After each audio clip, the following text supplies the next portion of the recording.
हमारे यहाँ अपने देश का तो इतिहास है कि यहाँ जब किसी पे कोई आरोप लगता है तो वो सबसे पहले इस्तीफा देता है और जब तक आरोप के बाद से बरी नहीं हो जाए तब तक वो दायित्व नहीं लेते हैं। लाल बहादुर शास्त्री से लेकर के लाल कृष्ण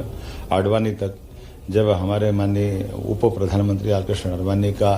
एक डायरी में नाम झूठा ही आया था, लेकिन उन्होंने तुरंत सभी पदों से इस्तीफा दिया, यहाँ तक कि सांसद से भी इस्तीफा दिया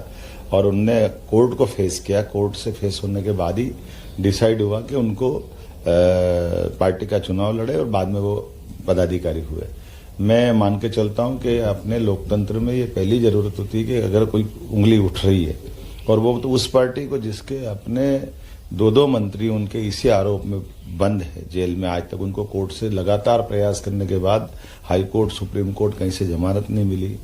लगभग 21 उनके अलग अलग नेता इसी आरोप में बंद है।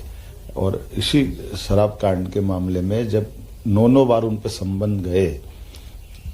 और वो कोर्ट में गए हाई कोर्ट, और हाई कोर्ट में जाने के बाद भी जब हाई कोर्ट ने उनको रिलीफ नहीं दी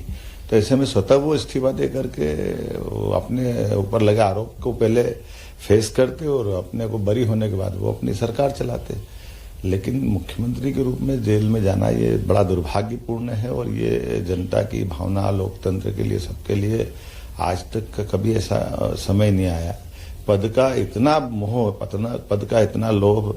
हम नहीं समझ सकते कि ये केजरीवाल जी को शोभा देता है। अभी भी मौका था, उनको तुरंत इस्तीफा देना चाहिए। तो अंदर से सरकार चलाएंगे। ये मजाक, ये पद का एक तरह से मद चढ़ रहा है कि वो पद को किसी हालत में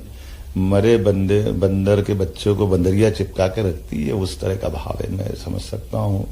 इससे उनको बाहर आना चाहिए और लोकतंत्र के लिए अपने आप को जब तक वो बरी न हो जाए